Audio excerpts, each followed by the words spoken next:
the Chelsea Spurs game first.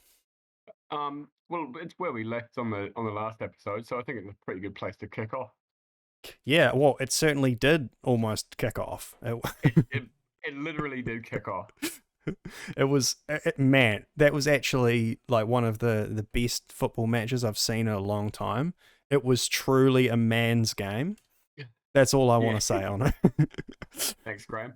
It had dessert. Thing is, it was a full meal, and then it had dessert. What a game! Oh yeah, it was just, first half I was like, after bagging on Chelsea for like every day of the week since the season started, I was like, oh man, they're going to win this game. That's the way it looked to me. And Koulibaly scored like one of the tastiest volleys I've seen, especially from a centre back. The ball didn't hit the ground. So good, man. It was directly from a corner. So good, man. And I really liked that. So the corner came in, Koulibaly volleyed it, and Sterling was between him and the goal line, and he had to duck. But imagine the Koulibaly volley just hitting Sterling like directly in the face and not going in. That'd be even funny. That would have been like almost comical because it was a cross from Cucurella to Koulibaly into Sterling. So the three signings like fuck it all up together. Yeah, but obviously that's not how it happened. It just turned out to be, it's probably going to be up there at the end of the season as one of the best goals. So yeah, and then it was half time and it was 1-0. And yep, like I said, I kind of thought it was still going to be Chelsea. Well, yeah, Chelsea looked the better team for sure. Yeah. And okay, this was the interesting thing too. After, I can't remember if this happened before or after the goal, but after I talked a lot of trash about Chelsea not having subs and all that. Their subbing was amazing. Like what happened is they subbed on another defender. But that changed the position of about 4 different players. So like Reece James was in the back 3 and then he got pushed out wide. And then because he went out wide, he actually that later on put him in the position to score his goal. Well, the first thing, I suppose we should do it in chronological order because first of all, Højbjerg scored a goal, right? Yeah, cracker. Yeah, a very, very nice goal. And however, it was not without its controversy. Yeah. So, did you see the challenge on, I believe it was Havertz from Bentancur? Bentancur, yeah. So the replay that I did manage to see, honestly, it just looked like a hard challenge from the side that got the ball. Didn't look like a foul to me. It looked hard, but it did not look like a foul. I'm seeing a lot of different interpretations, and I'm still not 100%. I feel like he does get the ball just. It's, I don't know. It's hard to say. I can understand why a ref was unsure, but then a lot of people were trying to say that Richarlison was offside as well. Okay, well, I didn't see Richarlison be offside. Yeah. Or in what? Neither did the linesman. So neither did the linesman. So there you go. but also that's kind of ridiculous anyway, because if you take a shot from outside the box and like you're offside or something, it's like I shot from a fucking mile out. Like, what do you mean? Like, I get it if you like, you're in the goalkeeper's face or something, like trying to and then you distract jump over the ball or something. Yeah. But like it's kind of ridiculous otherwise. So yeah, I totally agree. But it's difficult to tell without seeing that particular event. But yeah, I agree. Like the player in question has to be interfering. Yeah. And so, you know what I mean? Like morally. Yeah. And so anyway, in response to this goal, Conte was very excited. I'll say he jumped up and gave someone a big cuddle and screamed in someone's face, and then that caused Thomas Tuchel to scream in his face. Look, and it's always a nice sight when you see the players breaking up a fight between the managers. So that's quite funny. And then both managers received yellow cards in that moment. Yeah. And then the game carries on, and of course, as mentioned earlier, Reece James scores his spectacular goal as well. I mean, it was right down the middle, but like still, Yeah, it was to good. be honest, like, I mean, the ball hit the back of the net, so we can't exactly fault him. But if I was, pick a corner. Yeah. It was just the timing, like, and the So either way, look, he scored a goal. And so then it's 2-1, and Tuchel, who has been riled up by Conte, he has to celebrate even harder. That's sort of trying to one up him, and he like almost runs the entire length of the pitch, like at speeds exceeding Harry Maguire's top speed, I would say. So, but as he runs down the touchline, he runs past Conte, who has like his head down. He's like got his hand over his eyes, like looking down off to the side, almost like he's trying to hide his face, like from embarrassment or trying to ignore Tuchel. And so then afterwards, he goes on the Twitter and posts like a photo of it, and he pretty much says, "Hey Tuchel, if I had noticed you running past me, I would have tripped you over because that's what you deserved." I enjoy him. How about that? Yeah, look, I feel like there's never been a more Spurs manager in existence than Conte. Harry Redknapp.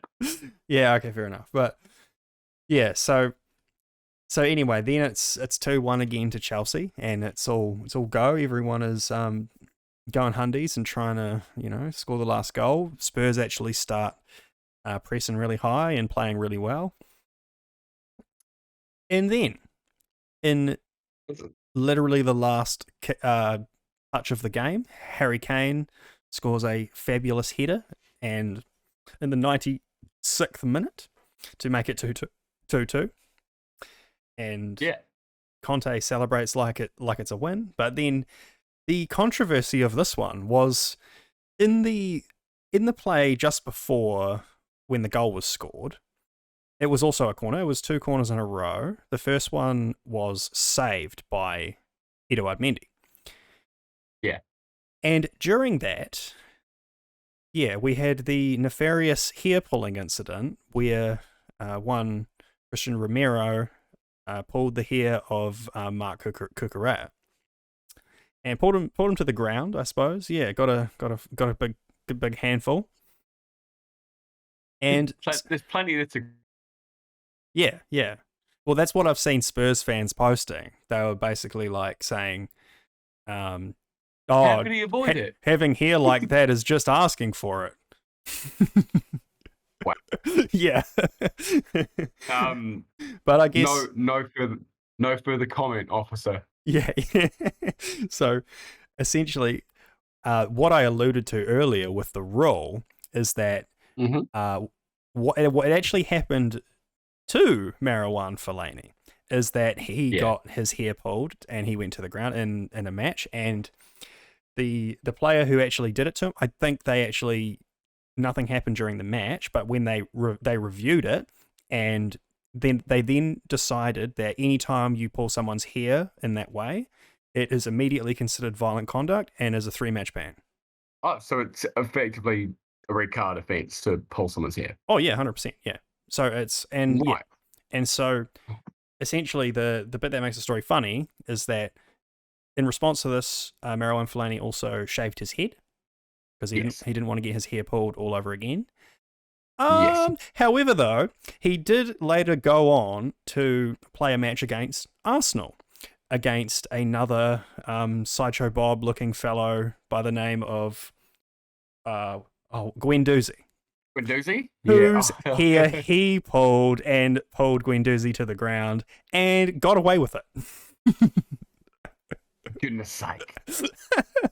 So it's like literally the meme of like the bully getting beaten up by his parents. So he goes to school and then beats up a smaller kid. Or the two Spider-Mans pointing at each other. Yeah. With big frizzy haircuts.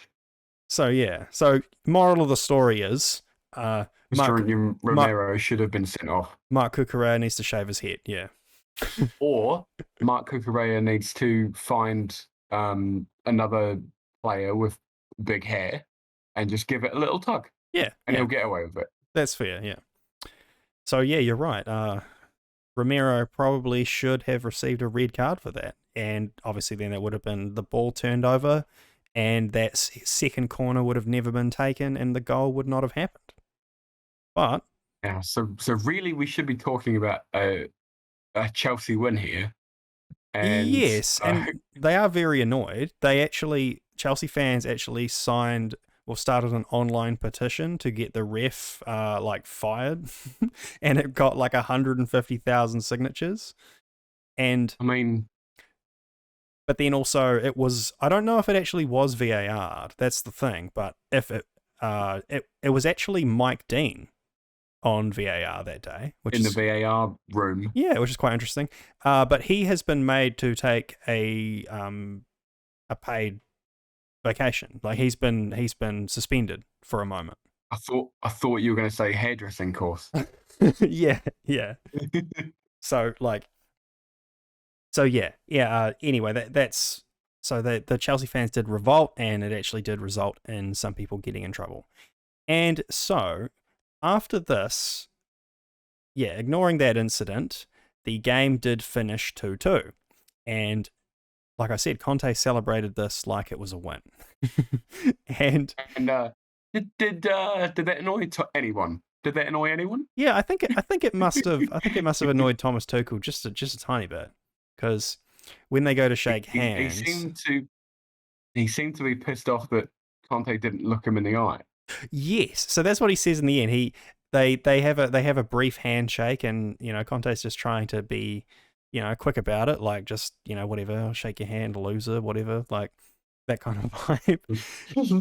Loser. And then like as Conte tries to like walk away, like Tuchel doesn't let go of his hand and like pulls him back, and he's like, "You look me in the eyes when you shake my hand," and it's like, okay, thanks, Dad. It's like, what the fuck does Conte owe you, bro? That's such a weird. I feel like he was like in the same way that Anderson got in the head of Darwin, Conte got in the head of Tuchel in that match. Yeah, I mean, I came out of it thinking, like, I don't know if I could dislike Antonio Conte, but I came out of it thinking that Tuchel was the bigger dick. It was funny how, Graham Souness described the match as a man's game when those two were acting like teenage girls.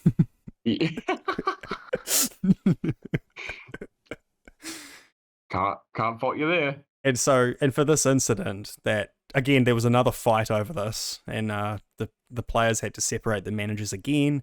They both received red cards, and what a hell of a match. I thoroughly enjoyed every minute. As a neutral, that was the funniest thing I've ever seen ever.